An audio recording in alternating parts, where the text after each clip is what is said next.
versículo 29. Eu quero hoje fazer um resumo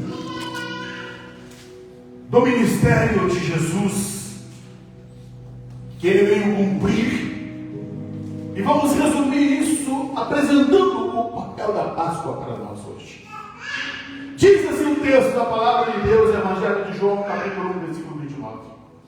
No dia seguinte, vendo que Jesus vinha em sua direção, João disse: eis o Cordeiro de Deus que tira o pecado do mundo. Podemos encerrar, irmãos.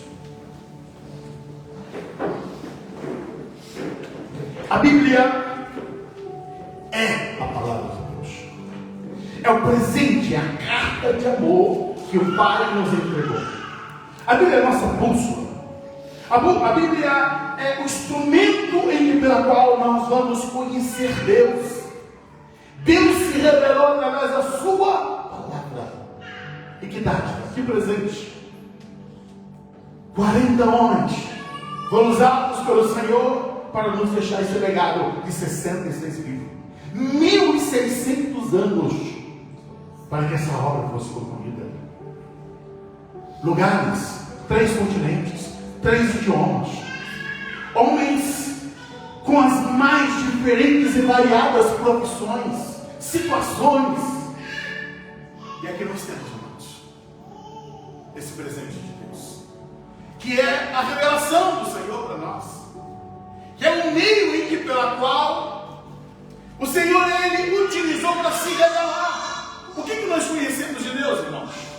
Aquilo que a palavra aquilo que a palavra apresenta para nós é o que nós conhecemos de Deus. Lâmpada para os meus pés é a tua palavra, é luz para os meus caminhos. O que o salmista está dizendo? Ele está dizendo: Senhor, eu vou usar nosso linguajar hoje. A tua palavra, ela é um farol para os meus pés. Por quê? Eu preciso saber onde eu estou pisando. Deus me mostra onde eu tenho que pisar hoje, no presente, no meu cotidiano. Eu não posso errar meus passos, eu não posso pisar em falso. Entenda, o caminho da vida, o caminho onde nós estamos trilhando, estamos à beira do abismo. E a palavra de Deus, ela vai nos mostrar esses intercalços. Lâmpada para os meus pés é a tua palavra. É a palavra que me mostra onde eu não posso, onde eu não vou tropeçar, onde eu não vou cair, onde eu não vou resvalar. Luz para o meu caminho. Então eu sei onde eu estou pisando, mas eu sei para onde eu estou indo. A palavra é um foco de luz que mostra a direção. Eu tenho um alvo, eu sei aonde Deus quer me levar. Eu sei para onde eu estou indo. Eu sei onde eu estou hoje, mas eu sei para onde eu estou caminhando. Então a palavra é essa revelação para nós. E esse versículo 29, ele traz aqui praticamente o resumo da Bíblia. Que é isso, pastor? Sim? Sim. João Batista. Jesus ele falou que João Batista, entre os nascidos de mulher, não teve ninguém maior que ele. Opa, mas quando nós olhamos para o Velho Testamento, nós temos figuras. Enoque que foi arrebatado. Abraão foi chamado amigo de Deus. Noé, um homem que andou com Deus. Davi, o homem segundo o coração de Deus. E tantas figuras tão importantes. Mas Jesus disse que João Batista, ninguém a comparava. Mas por quê, pastor? Porque João, ele foi alguém que foi apresentar o Emanuel, o Deus encarnado. Todos os homens que viveram foram homens que nasceram em pecado, viveram em pecado e dependeram da graça. Jesus não. Jesus é o Deus encarnado, Deus Emanuel, que veio e se tornou homem para viver entre nós. E João foi aquele que não disse: vai vir, não, ele disse: está aqui. João apontou, ele disse: eis o Cordeiro de Deus que tira o pecado do mundo. Ali João estava apresentando a esperança chegou. O jugo que sobre todos os homens pesavam, agora podia ser quebrado, despedaçado, porque o Cordeiro de Deus, o sacrifício pelos nossos pecados, estava ali para ser apresentado. Para conseguirmos avançar, deixa eu dizer uma coisa. A Bíblia diz em Hebreus capítulo 9, versículo 22, que sem derramamento de sangue não há remissão de pecados. Quando nós conseguimos compreender o que é isso, nós vamos entender o valor do sacrifício de Jesus e vamos entender o que a Páscoa tem de importância para nós. Jesus, Ele veio nos mostrar que Ele é o único caminho de reconciliação entre nós e Deus. Não há outra forma, não há outro meio. Mas por que precisamos ser reconciliados, amados? Quando Deus criou o homem, Ele criou o homem à sua imagem, à sua semelhança. Colocou o homem no lugar perfeito, o casal perfeito no lugar perfeito e vivendo com um Deus perfeito. Tinha tudo para dar certo. Deus disse para o homem: não pode comer dessa árvore. Isso significa que o homem tinha então uma coisinha chamada livre-arbítrio. Nós não fomos predestinados para o pecado. Não fomos determinados para o erro. Tudo que ocorre são decisões minhas, tuas e nossas. Nós somos responsáveis pelas nossas decisões. Infelizmente, Eva fez uma escolha e Adão corroborou com a escolha de Eva. E a Bíblia diz que por um homem entrou o pecado no mundo, pelo pecado entrou a morte. A morte passou a todos os homens, por isso todos pecaram. Todos nós nos tornamos pecadores, por causa do nosso representante Adão, que pecou. E nós somos herdeiros do pecado. Só que a sentença é que o pecado traz a morte. A morte passou a todos os homens. Todos os homens passaram a viver debaixo da condenação. Pastor, mas por que se sacrificava? O primeiro sacrifício foi feito após o pecado. Quando olhamos para Gênesis capítulo 3, a Bíblia diz que Deus vestiu Adão e Eva, que estavam vestidos com folhas de figueiras. Para que ele fosse vestido, alguém teve que morrer.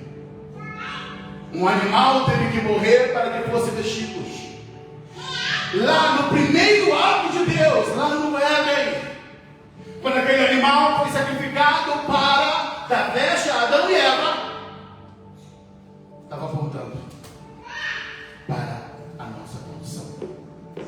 Diz a Bíblia, no capítulo 3 de Gênesis, no verso 20, o homem deu a sua mulher o nome de Eva. Você é a mãe de todos os seres humanos. O Senhor Deus fez roupa de peles, com as quais vestiu Adão e a sua mulher. Vestimos, ficaram despidos, desnudos. Qual é a minha condição e a sua condição? Estamos despidos, sem a graça. Perdemos a graça, nos tornamos completamente condenados com o pecado. Sim, a Bíblia diz, Romanos capítulo 3 e 23, porque todos pecaram e destituídos estão da glória de Deus. Destituídos, perdeu a glória, então nós fomos despidos da glória. Assim como Adão e Eva estavam despidos e Deus fez vestes para ele, um cordeiro, um animal teve que morrer para que veste não fez. Escuta, já vamos aplicar aqui, para que eu e você fôssemos vestidos de justiça, fôssemos revestidos da glória. Teve que o cordeiro morrer para que eu e você recebêssemos vestes novas, vestes de santidade, vestes de pureza, para que nós pudéssemos nos apresentar diante de Deus. Ali o primeiro animal morreu, para que o homem não morresse na sua condição de pecado. Deus então estabeleceu animais eram sacrificados, cordeiros eram sacrificados. Quando lemos no livro de Hebreus, nós vamos ver ali Hebreus dizendo que o sangue de bode, de ovelhas, de touros, de novilhos eram apresentados semanas após semanas, para que o homem fosse perdoado. Uma vida, meu amor. Só que condição do sangue derramado era para aquele pecado que foi feito. Mas o homem é pecador contundente, continuamente. Milhares e milhares, milhares e milhares de animais foram mortos, mas não limpavam o homem, não mudava a sua condição. Apenas cobria o pecado, mas não arrancava o pecado. João ele apresenta aquele cordeiro, que ele seria morto, não apenas por uma pessoa, por uma família, mas o cordeiro que seria morto, e que haveria de retirar o pecado do mundo todo. Um cordeiro, tipificando a pessoa de Cristo Jesus, que haveria de vir com esse propósito. João apresenta ele. Estamos na semana, hoje comemora-se Páscoa. Infelizmente, o processo pecadológico trouxe toda uma confusão, aonde o mundo secular não sabe o que é Páscoa. O mundo cristão foi contaminado e também não entende o que é Páscoa. Páscoa não tem nada a ver com chocolate, não tem nada a ver com coelho, não tem nada a ver com ovo. Páscoa nos aponta para Deus, aponta para a nossa condição. E de maneira bem rápida, eu quero apenas ler aqui 2 versículos. Hebreus capítulo 11, no versículo 28. O escritor dos Hebreus, ele diz que esse ato foi um ato de fé. E os hebreus realizaram após a última praga, a 10ª praga, que Deus enviou sobre o Egito. Depois de 400 anos de escravidão, diz a Bíblia no verso 28 assim: pela fé celebrou a Páscoa e o derramamento do sangue, para que o exterminador não tocasse dos primogênitos dos israelitas. Eu quero que cada um de todos aqui conheça a palavra. Depois de 9 pragas ter caído sobre o Egito, que Deus falou que arrancaria o seu povo com mão forte, a 10ª praga seria a morte de todos os primogênitos do Egito. E Deus, ele estabeleceu uma receita para que aqueles que crescem pudessem salvar os primogênitos da sua casa. E qual era a receita de Deus? Cada família tomaria um cordeiro. Esse cordeiro deveria ser morto. Seu sangue colocaria em uma bacia e seria aspergido sobre os umbrais de cada porta. Porque à meia-noite o destruidor de primogênito haveria de passar em todas as casas, dos ricos, dos pobres, dos grandes, dos pequenos, e todos os primogênitos de cada casa, de cada lar, seria morto. E Deus estabeleceu que quando o destruidor de primogênito ele passasse em uma casa e que visse o sangue aspergido, ele passaria por cima. Isso é passar por cima. Passar Páscoa, isso é Páscoa. Passar por cima da casa. Eu falei 2 textos. Êxodo capítulo 12, versículo 12, que aqui já é a narrativa do momento que eles estavam lá no Egito. Moisés ele descreve dizendo assim, no capítulo 12, versículo 12 do livro de Êxodo: porque naquela noite passarei pela terra do Egito, matarei na terra do Egito todos os primogênitos, tanto das pessoas como dos animais. Executarei juízo sobre todos os deuses do Egito. Eu sou o Senhor. Verso 13: o sangue será um sinal para indicar as casas em que vocês se encontram. Quando eu vir o sangue, passarei por vocês, e não haverá entre vocês praga destruidora, quando eu ferir a terra do Egito. Qual é o ponto central que eu quero iniciar sobre a questão da Páscoa, irmãos? Hebreus 11, 28 diz que pela fé eles celebraram a Páscoa. O que é fé? Fé é a certeza das coisas que se esperam e a convicção daquilo que você não vê. A fé, ela não comunga, ela não convive naquilo que é palpável, naquilo você pode tatear. Não.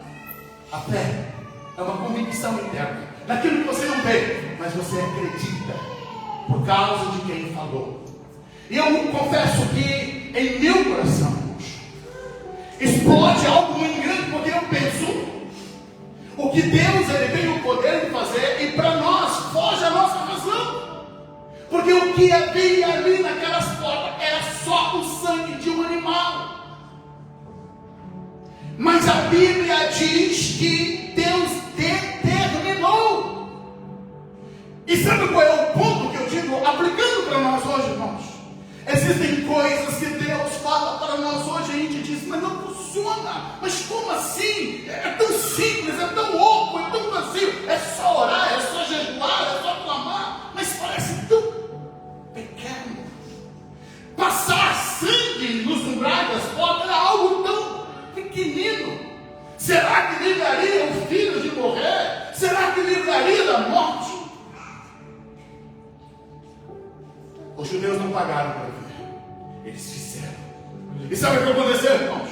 À meia-noite, o anjo da morte passou. Hebreu chama de destruidor e primogênito. Passou por toda a terra do Egito, a casa dos egípcios, até a casa de Faraó. Seu filho primogênito morreu. A Bíblia diz que naquela madrugada teve grito, choro, desespero. Pais gritavam de um lado para o outro, sacudindo seus filhos, tentando acordá-los.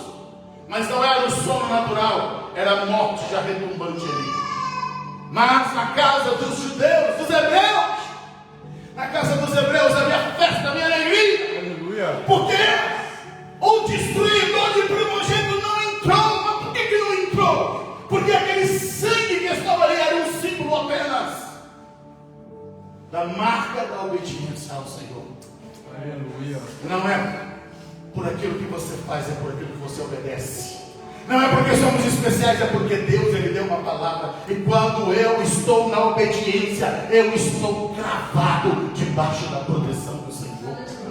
E como é glorioso pensar, mas era só o sangue de um cordeiro, mas suficiente para salvar famílias, para trazer festa, para trazer alegria. Irmãos, quando nós cremos na palavra, como nós cremos no Senhor, nós vamos viver milagre, vamos experimentar milagre, vamos ver Deus fazer, Deus se realizar e confundir o inferno, confundir o reino das trevas. Escuta, quando eu creio que não é mais em sangue de bode, de carneiro, de ovelha, o apóstolo Pedro ele diz, olha, eu quero dizer para vocês que não foi com ouro, não foi com prata, não foi com pedras preciosas que vocês foram resgatados da vossa vã maneira de viver, mas foi com precioso sangue de Jesus. O sangue do Filho de Deus vertido na cruz do Calvário nos lavou, nos purificou, e hoje nós temos a marca do sangue. Nós somos perdoados, somos lavados, e podemos dizer, nenhuma condenação há para aqueles que estão libertos em Cristo Jesus, porque a lei de Espírito de vida nos libertou da lei do pecado e da morte. Paulo ele disse expressando, se alguém está em Cristo, nova criatura é. As coisas velhas se passaram, é isso que tudo se fez novo, por causa do sangue. O sangue de Jesus nos lavou, nos purificou, nos deu direito de vida eterna. Mas amados, tem uma frase que às vezes é dita como frase de efeito, mas para mim tem uma implicação muito forte. Escuta, a salvação é de graça, mas não foi barato. É de graça para mim e para você, mas custou o Filho de Deus. Quando Jesus estava com Nicodemos, escuta, o maior sermão da Bíblia não foi para a multidão, foi só para um homem. O texto alto da Bíblia foi falado numa noite para um homem. Nicodemos teve a oportunidade de ouvir o próprio Jesus, sendo ele rabino sedento.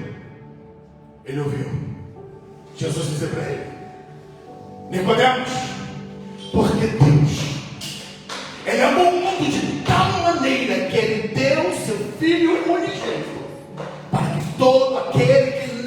crê não pereça, mas tenha a vida eterna. Aleluia. Amor. Amor sem limite. É assim que Deus nos amou. A palavra de Deus diz que Jesus, ele, aos 30 anos, inicia o seu ministério. Ele convoca, tem 12 discípulos, multidão que o acompanha. Mas eu quero me deter, irmãos, para falarmos essa tão preciosa Páscoa que é para nós. Quinta-feira.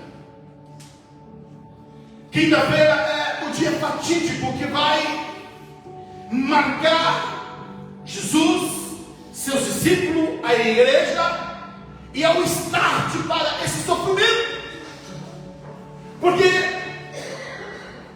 na quinta-feira, Jesus ele vai reunir os seus discípulos.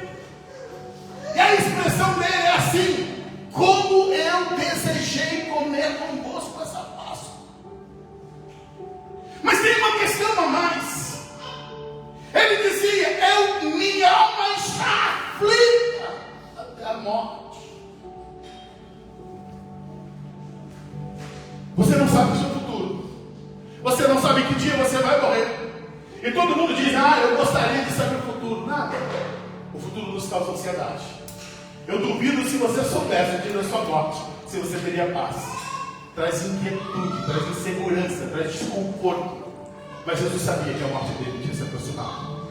Ele já andava e sentia o cheiro da morte. Mas o que Jesus faz é diferente. Mesmo sabendo o que aguardava na sexta-feira, ele se recolhe com seus discípulos. Quando você pega a tua Bíblia, no capítulo 13, 14, 15, 16, 17, escuta, isso é quinta-feira. Todos esses capítulos, do capítulo 13 até o 18, é quinta-feira, irmãos. É tão lindo nós olharmos, né? Não se turbe o vosso coração, crê de Deus, crê também em mim. Isso é quinta-feira. Eu sou a videira verdadeira. É quinta-feira. A oração sacerdotal de Jesus no capítulo 17. O que eu quero dizer para você? Que na noite que ele sentia já o cheiro da morte, ele estava ministrando sobre os discípulos. O equilíbrio de Jesus, ele amou até o fim. Sim, esteve ali. E tem algo mais naquela quinta-feira que ele reúne para comer a Páscoa. Antes dele estabelecer a Santa Ceia, ele vai lavar os pés dos seus discípulos. Lavar os pés era o ato do mais servil, menor servo da casa. E ele, sendo Deus, o Emanuel encarnado, ele pega uma toalha, joga uma toalha sobre o seu braço, passa a mão numa bacia e vai pegar os pés de homens simples, pecadores, e vai lavar os pés deles. Sabe o que Jesus está ensinando? Aqui agora, nesse momento, estou lavando os seus pés com água, mas eu vou lavar você por dentro, com meu sangue que vai ser derramado um pouco mais. Pedro tanto disse: Senhor, tu não vai lavar meus pés. É muito para mim. Jesus disse: se eu não lavar teus pés, você não tem parte comigo. Então lava tudo, Jesus. Lava o meu corpo todo. Não precisa, é só os pés. Mas escuta, ele vai lavar os pés de Judas. Judas tem moeda titilando no seu bolso. Ele estava traindo, ele havia vendido Jesus. Mas Jesus vai lavar os pés dele. O que eu aprendo? Judas não foi predestinado para o inferno. Até o último momento ele tinha a oportunidade de se arrepender. Todos os homens que tomam decisões erradas são práticas do seu coração. Até o último momento Deus está oferecendo a sua bandeja da graça. Quem se perde não é porque Deus predestinou, é porque seu coração se desviou de Deus e não quis ser alcançado pela graça. E Judas, ele vai sair à noite, não somente na escuridão das ruas, mas a escuridão do seu coração, do mundo espiritual, pois o diabo se aposta dele e ele vai para as suas próprias trevas. E quantos hoje estão indo para as trevas por decisões, escuta, saíram da presença de Jesus para caminhar nas trevas. E são inúmeras pessoas que fazem isso. Jesus, ele vai celebrar com seus discípulos ali. Ele vai pegar o pão, vai partir e dizer: esse é meu corpo. Os discípulos não entendem nada. Como assim? Depois ele pega o cálice e diz: olha, esse é meu sangue, vai ser derramado por vós. Todas as vezes que vocês comerem desse pão, que vocês beberem desse cálice, vocês estão lembrando da aliança que eu estou fazendo com vocês. Eu estou fazendo uma nova aliança. Após aquele momento ali que os discípulos pouco entendiam, talvez ainda cansados, Jesus vai para o Getsemane. Mas escuta, irmãos, Getsemane significa presa de azeite. Inúmeras oliveiras estavam no olival, e Jesus vai para lá. Mas escuta, não é a primeira vez que está ali.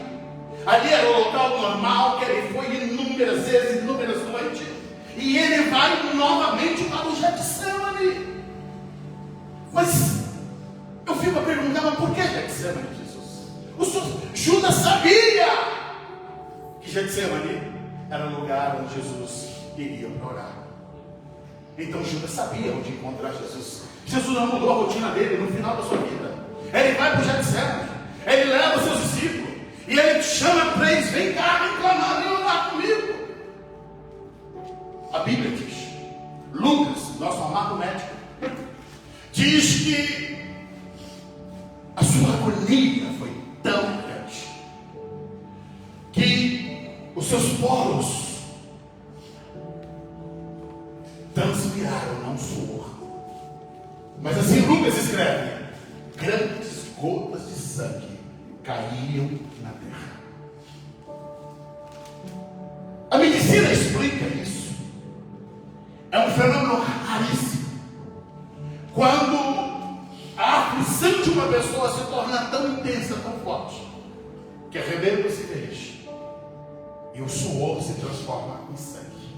Ao invés de ser o suor normal, natural, sangue vai evaporar pelos poros. Significa que Jesus estava em tamanha agonia. Mas por que ele estava em agonia? Porque naquele momento ele estava com um peso meu e teu.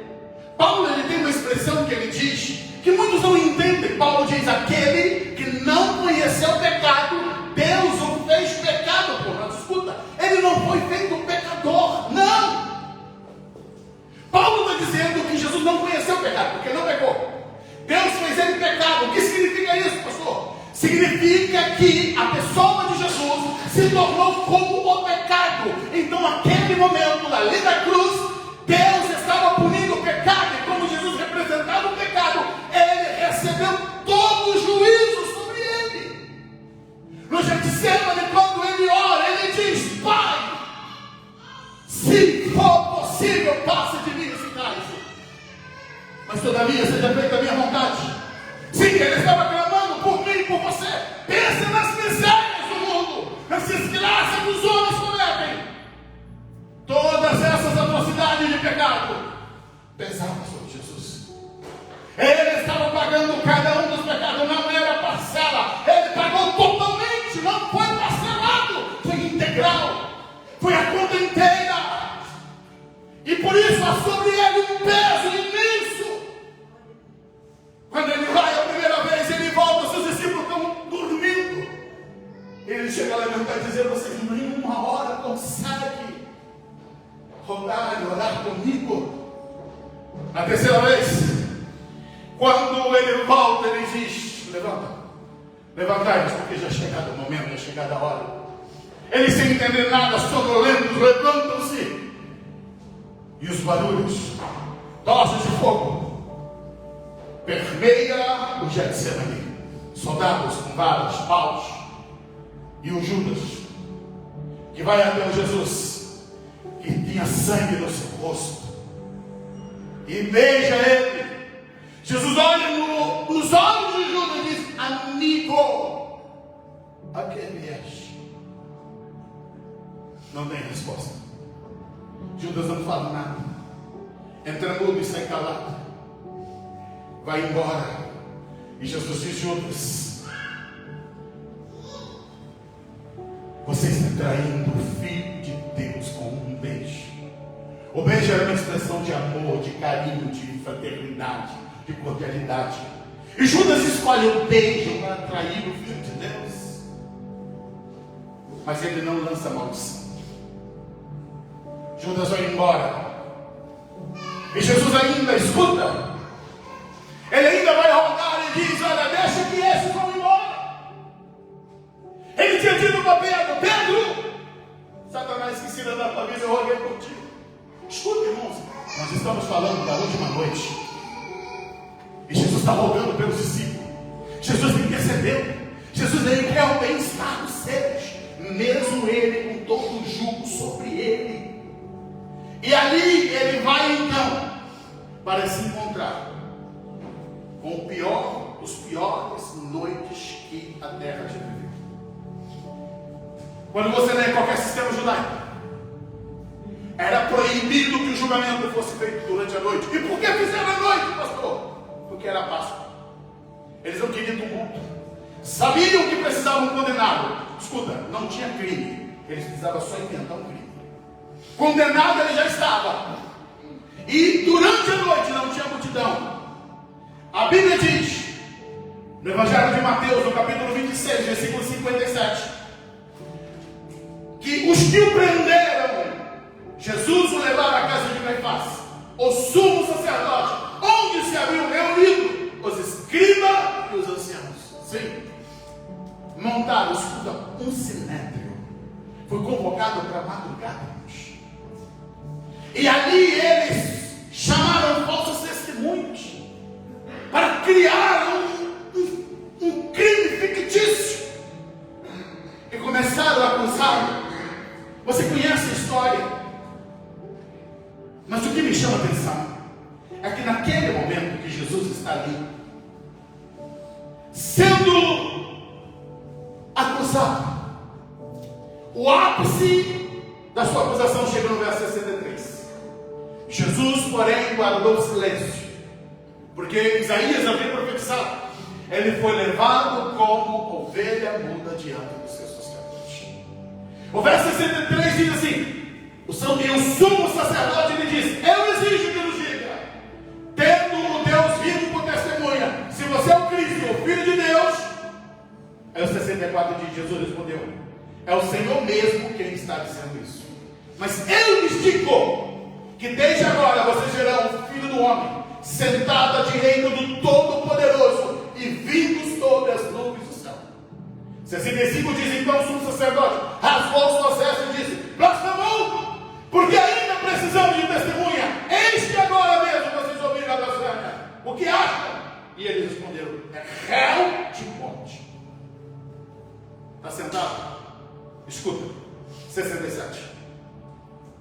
Deixa eu dizer para você, igreja, nós não estamos falando de um profeta, nós não estamos falando de um mártir, nós estamos falando de um homem melhor, não. Nós estamos falando do Deus que se tornou carne e reviver entre os homens, e ele experimentou isso aqui por mim, por você. Verso 67. Então alguns cuspiram no rosto de Jesus, bateram nele, e outros o esbofetearam, dizendo: profetiza para nós, ó Cristo. Quem foi que te bateu? Eu não sei de que lugar do Brasil você é, mas no Brasil nós chamamos de corredor polonês. É quando colocavam um no meio e cada um ia batendo. Praticamente Jesus foi colocado num corredor polonês, que tomou suco, esbofeteado, cuspiram nele. Escuta, isso aqui é só no sinédrio. A alta cúpula religiosa cuspiram no rosto dele. Cuspir o ato de desprezo. Cuspiram em Deus. Esbofetearam a face de Deus. Qual é o ditado brasileiro?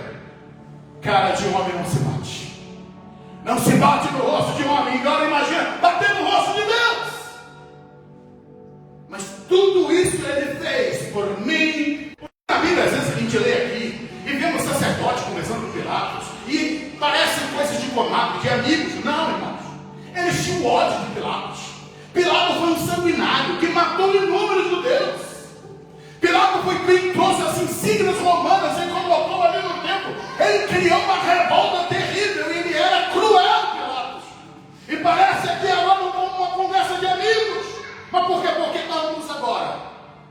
estão diante do Filho de Deus, parece que são todos endemoniados, tomados pelo poder satânico.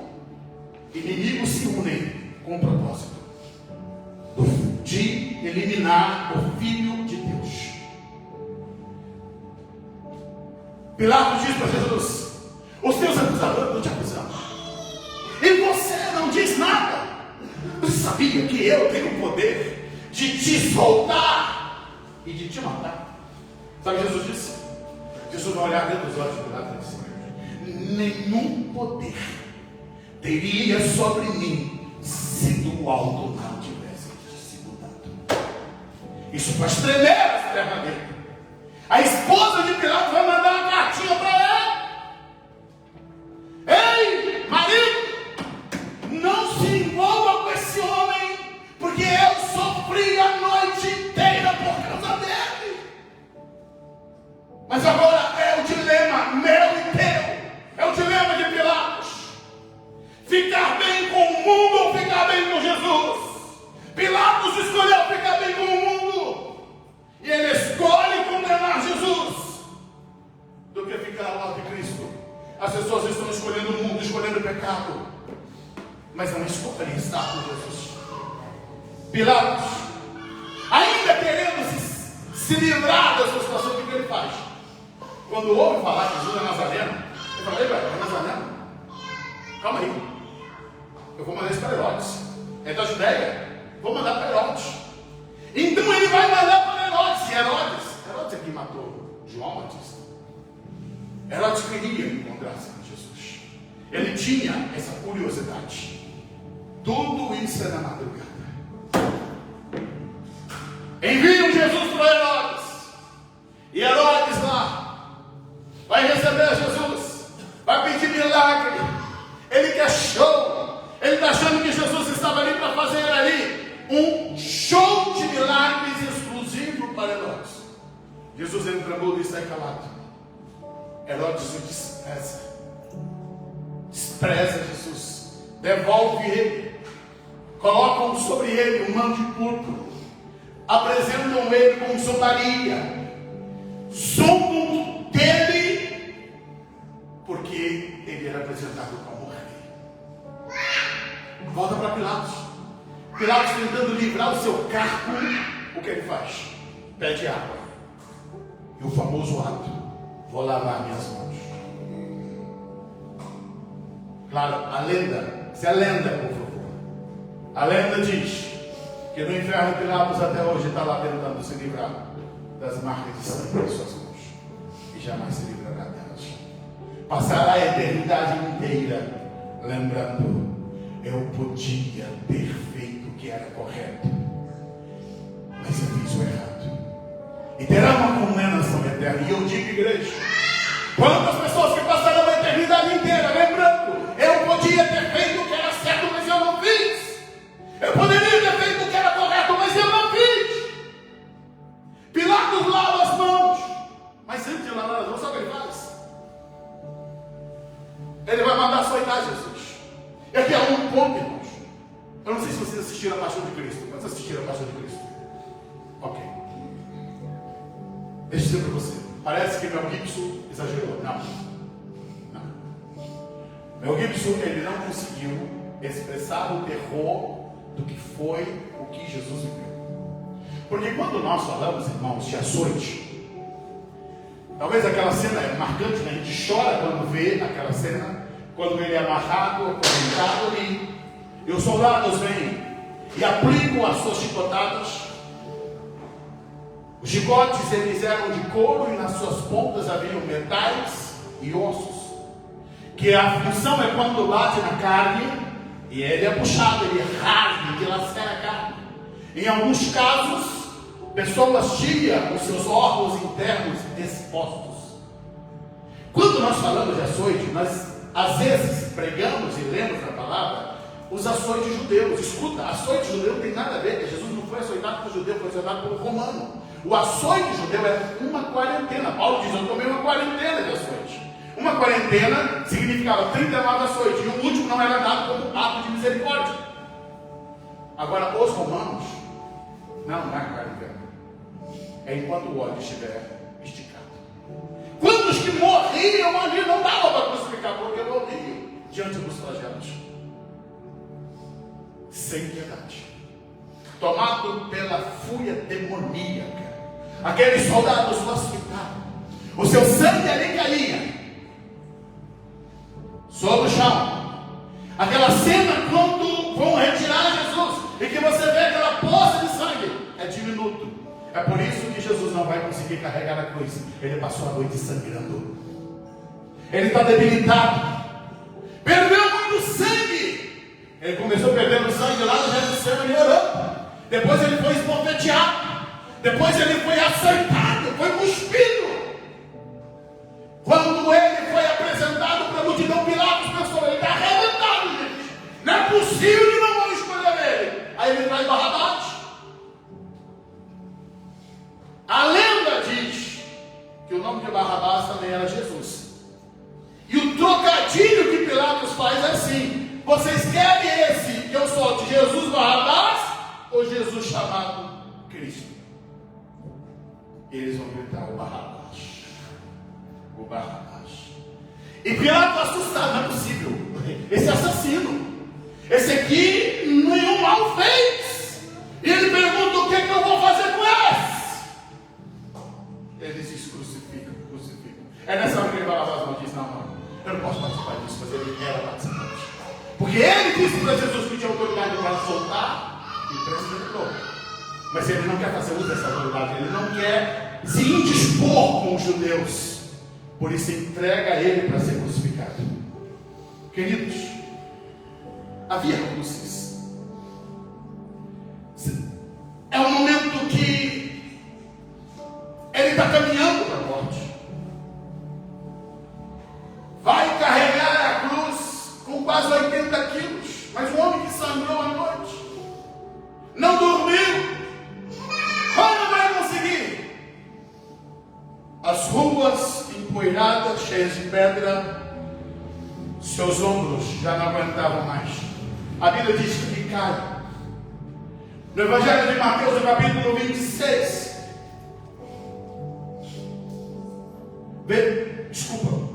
Evangelho de Lucas, no capítulo 23, diz a Bíblia que um homem que estava passando, ele é escolhido. Verso 26 diz que Simão Sirineu, verso 26 diz assim: enquanto conduziam, eles agarraram o sirineu chamado Simão, que vinha do campo, e puseram a cruz sobre os ombros para que levasse após Jesus. Sim, aquele sirineu, que nada tinha a ver com tudo aquilo, ele vai pegar a cruz e vai caminhar. E se você ler lá em Romanos, Paulo vai citar os filhos desse homem. Aquele encontro da cruz converteu ele e a família dele. Sim, até na morte foi vida. O sirineu carrega, mas diz a Bíblia, no verso 27, que uma grande multidão de povo seguia, e também mulheres que batiam no peito, lamentavam. Bater no peito é um ato de dor, de desespero. Aquelas mulheres lamentavam e gritavam. E Jesus se volta para ela e diz: olha, filhos de Jerusalém, não chorem por mim, chorem antes por vocês mesmos e por seus filhos. Jesus está dizendo: eu vou cumprir uma missão, eu vou morrer, mas eu vou ressuscitar. Mas se vocês e seus filhos não se arrependerem, chorem por vocês, porque o sofrimento da terra, irmãos, é passageiro, vai passar, mas o sofrimento eterno não passa. Precisamos chorar as nossas misérias, nos arrependemos dos nossos pecados, e Jesus está mirando para ela: chorem por vocês e por seus filhos. A Bíblia diz no verso 32 que também eram levados outros dois, que eram malfeitores, para serem executados por Jesus. Quando chegaram ao lugar chamado Calvário, ali o crucificaram. Bem como os malfeitores, uma à sua direita, outra à sua esquerda. Escuta, para mim é como que se parou tudo. Parou tudo. Os céus inteiros para que é inimaginável para qualquer anjo, inimaginável para qualquer ser criado de Deus, que Deus amaria a tal ponto que passar por tudo. O céu está em perplexidade quando Jesus é deitado, porque assim era o método da crucificação. Deitado sobre o madeiro, encontraram, a arqueologia encontrou pregos, 12 centímetros é mais ou menos isso, pregos de ferro, com 12 centímetros. O crucificado, ele era deitado, seus braços eram amarrados na madeira, e o cravo era colocado na sua palma, pregado, até que se atravessava do outro lado. Seus pés também eram amarrados, pregados, e depois ele erguia-se a cruz e colocava assim. Jesus foi pregado suas mãos, seus pés, não esquecendo que ele traz sobre a sua fronte, sua cabeça, uma coroa de espinho, que alguns classificam espinhos com cerca de 5 centímetros. E quando você vai lembrar que não só colocaram a coroa sobre a sua cabeça, mas bateram com a cana, significa dizer, é para cravar esses espinhos na sua testa, na sua fronte, para humilhar. Você é rei, vamos te dar uma coroa, mas uma coroa de espinho. Quando nós olhamos, irmãos, para aquele momento ali, 9 horas da manhã da sexta-feira, já passou tantas coisas, e o Filho de Deus é levantado. Jesus tinha dito que tinha dito: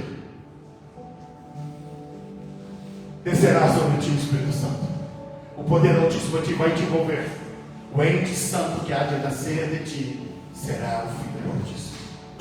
Maria aos pés da cruz vai olhar, vai lembrar das promessas e o horror da cruz diante dos seus olhos.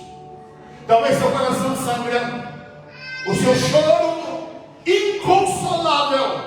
Suas amigas estavam ali ao lado dela, somente João estava ali, e Jesus lá de cima, com suas dores, vai olhar para sua mãe e dizer: mulher, eis aí teu filho. Filho, eis aí tua mulher. Jesus está dizendo: você não vai ficar viúva e desamparada, você não vai ficar sozinha. João, cuida da minha mãe, leva ela para casa com você. Ele vai bradar lá na cruz e dizer: Pai, perdoa eles, porque não sabem o que fazem. Irmãos, é tão difícil perdoar aqueles que nos ofendem aqui, quem pisa no nosso calo. Jesus está virando para os seus algozes, para os seus detratores, e está dizendo: Pai, perdoa-lhes.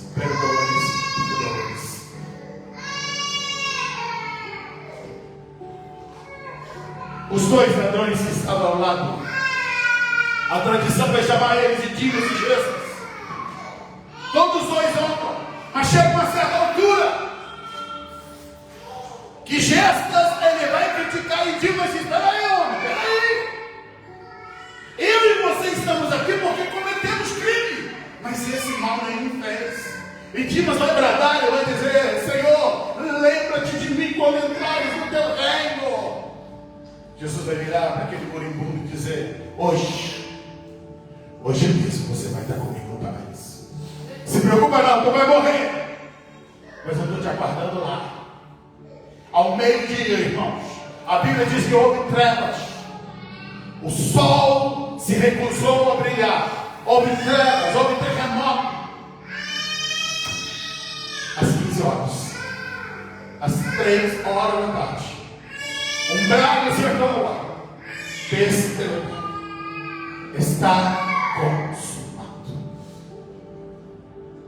Nas tuas mãos, Pai, eu entrego o meu espírito. Houve treva, relâmpagos, o monte vai sacudir, dizendo: está consumado. O Cordeiro de Deus que tira o pecado do mundo estava morrendo. Lá em Jerusalém, no templo, sacerdotes, às 3 horas, estavam Deus estava sendo imolado em sacrifício de todas as nações, de todo o mundo, de todos os homens. Sim, ele morreu. Morreu para que eu e você tivéssemos vida. E eu encerro dizendo, irmãos, isso é sexta-feira. Sábado foi o dia mais cruel. Choro, decepção, frustração. Judas foi se enforcar na sexta-feira de manhã. Maria está desolada. Pedro está quebrado. Ele negou Jesus 3 vezes. Chorou horrores. Está todos inconsoláveis. Mas domingo de manhã, quando bem cedo ainda, aquelas mulheres chegam lá, elas não estão pensando no meio caminho, tem uma pedra enorme para poder tirar, o que nós vamos fazer? Vamos para lá. A gente não sabe como é que vai resolver a pedra, mas vamos para lá. Mas quando chegou lá, irmãos, a pedra está removida. A pedra não está lá. Maria Madalena sai correndo, vai dizer para Pedro, Pedro, levaram o corpo do mestre, não está lá. Pedro sai correndo, João é novo, é mais jovem, corre, chega primeiro, bota a cabeça para dentro, assim, o corpo não está aqui. Pedro chega depois, ele entra lá dentro de fato. Lá está, todos os lençóis estavam enrolados sobre ele, o lenço dobrado ali. Ele não está ali. Vão embora. A Madalena não vai embora, ela fica ali, e aí 2 anjos aparecem para ela e dizem assim: por que tu procura o vivo entre os mortos? Ela não está entendendo nada, não está conseguindo lembrar, parece que teve amnésia. Aí ela vê alguém que ela pensa que é o jardineiro e diz, chorando horrores: por favor, por que você colocou o corpo dele? Só me diga, eu vou pegar meus funerais, só uma mulher, como é que vai pegar o corpo de Jesus? Alguém que sabia por 30 quilos, mas ela está ali. É muito amor. Amor de alguém que teve 7 demônios, que bagunçou a vida dela. Mas aí, ela ouve aquela voz meiga, suave, e diz, Maria. E ela olha e diz, Rabone. Ele estava ressurreto. Ele ressuscitou. Os grilhões da morte foram quebrados. Tem um texto que me encanta, irmãos, Atos capítulo 2, versículo 34 ao 22 ao 34, diz assim: os grilhões da morte não puderam reter. Era impossível ser retido por elas. Por isso ele ressuscitou. Sabe por quê? Para encerrar, se coloque em pé. Escuta. A Bíblia diz que o salário do pecado é a morte. Então, pensamos que cada pessoa que morre é passada pelo seu raio-x. Está aqui porque pecou. Mas quando passou-se em Jesus, ele não tem pecado. Por isso ele não pode permanecer na morte. É impossível que fosse retido por ela, porque ele é perfeito sem pecado. Por isso ele ressuscitou. E ele ressuscitou para que eu e você hoje pudéssemos ter vida. Isso é Páscoa. Ele é o nosso Cordeiro Pascual. Ele ressuscitou para que eu e você não tivéssemos mais debaixo da escravidão do Egito espiritual, para que você não morresse, não fosse destruído pelo destruidor de primogênito. Hoje você tem vida porque Jesus morreu no teu lugar, e é o sangue de Jesus que te garante vida e vida eterna. Feche os seus olhos. Eu te agradeço, Deus, porque sendo nós indignos, não merecedores, o Senhor nos amou, nos amou, nos amou, e se doou, se entregou por nós. Obrigado, Deus, pelo sacrifício há 2000 anos atrás, que foi realizado ali na cruz do Calvário. Obrigado porque fomos alcançados. Obrigado porque foi quebrado todo o jugo que estava sobre nós. Obrigado porque fomos acolhidos por Ti. Obrigado porque a Tua graça nos alcançou. Deus, nessa tarde nós declaramos: obrigado, Deus. Obrigado, Deus. Obrigado, Senhor. Obrigado pela salvação. Obrigado pela igreja. Obrigado pelas famílias que foram alcançadas pelo Evangelho.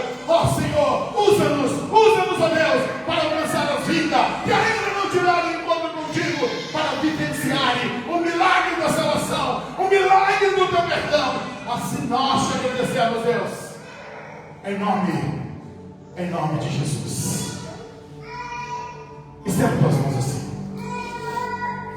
O grande e maravilhoso amor de Deus, que a graça infinita do nosso Senhor e Salvador Jesus Cristo, e que as doces consolações do Espírito Santo permaneçam sobre toda a igreja do Senhor, desde agora e para todos sempre, e todos digam comigo amém. Que Deus os abençoe e fazer uma semana de bênção.